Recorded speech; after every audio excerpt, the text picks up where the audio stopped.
And now it's time to say his name.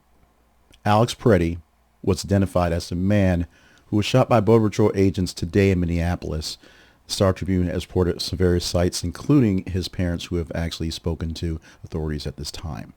He's a 37-year-old man, believed to be an American citizen, the reason thinking he wasn't, and he died at the medical center after being shot to be taking care of his wounds. He also was a trauma nurse, so he worked in the field where he took care of people's lives, and he was out there today on a very cold day, on a very, what should have been uneventful day because of all the issues with the weather going on today, to observe the ICE agents in their work on the day.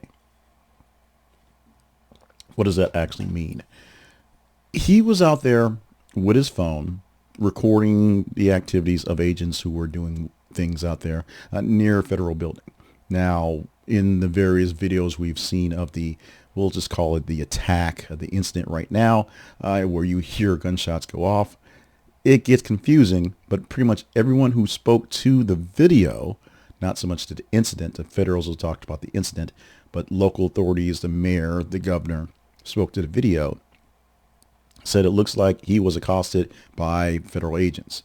He was also recording on his phone. He did have a handgun on him, but he also had a license to carry that handgun on him.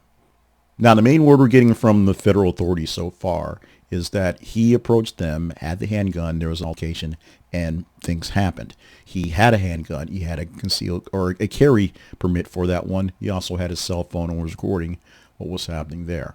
At this point in time, there has been a lot going on in the area. And in fact, in that area, that specific spot, the governor stated that being an unlawful assembly area, because as soon as word of this current shooting, this current killing happened, many folks came out to gather in those specific places, that place in particular, and some other federal buildings, just to show their support, if you will. Now, what they had was a contrast of stories. The earlier stories of the people who were protesting and were there and then were basically met by ICE forces, federal forces, showed pictures of people being attacked with pepper balls and smoke grenades and things like that to disperse. The National Guard, the state police, the Minneapolis City Police, more or less standing up, standing lines and just letting them shout it out.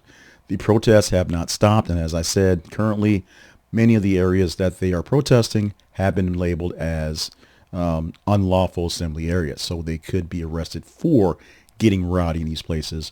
Right now, the levels are not quite high enough for things to get completely crazy, but trust me, it's early. There are a lot of people who are snowed in and just pent up with a lot of frustration, and this would be the time, this would be a place where something like this would happen, and it would actually justify Donald Trump and his sending in the troops to do what needs to be done to take care of things. Even though the actual taking care of things comes from his actions in the first place. The officer placed on administrative leave immediately as standard procedure for a fatal use of force instance. And they are stressing that body cam footage, witness statements, and forensic evidence has to be reviewed. The big thing is the state and the city are saying they are going to review it. They will do the surveys. They will do the studies. They will take care of investigations. No, thank you, federal government. We don't care what you think about what's going on, because there's a little bit of non-trust in how the government is handling things these days. Local authorities, I say cooperation is okay right now, but since federal agents are involved, there still is some back and forth. There still needs to be some sort of interview session. That part has not been worked out quite yet. And public trust is strained, and so the locals are trying to do their best to maintain it, what's going on here. Demonstrators are growing across the nation in very tense places, especially in a day where most of the nation is dealing with ice and snow and freezing conditions. Here where I am, no one has moved in town pretty much because we're all snowed in, and we're expecting it to get worse within a couple hours and within a couple days. This has not stopped anyone in Minneapolis from coming out and showing their support for the non-great treatment of people by ICE, or in some cases, some ICE pro rallies out there being out there, which is where clashes have been in some places. Right at this point, we're sitting at a standstill of trying to figure out what's going on as we have details. Oh, by the way, say her name. Renee Good's name has been invoked for quite a couple hours until they release the name of this new incident person, because people are getting shot by ICE agents in Minneapolis and things are getting twisted in the actual coverage of what's happening by what's the people involved, and the people are there as well. There's a lot of news coverage there. There's a lot of news coverage there already, national coverage, because this has been extensive what's happening and just essentially the stretching of the protests, even though it was very cold. Adding to the fact that basically live and in person, we have the new murder of Alex Preddy that has to be analyzed, has to be processed. We've got to take it in and figure it out first, and figure out what's going to be done about it, and what's going to be done about the entire situation in Minneapolis, for Minnesota, for the nation. What are we going to do? What can I do where I am? What can you do where you are? What can any of us do in the grand scheme of how things are being played out?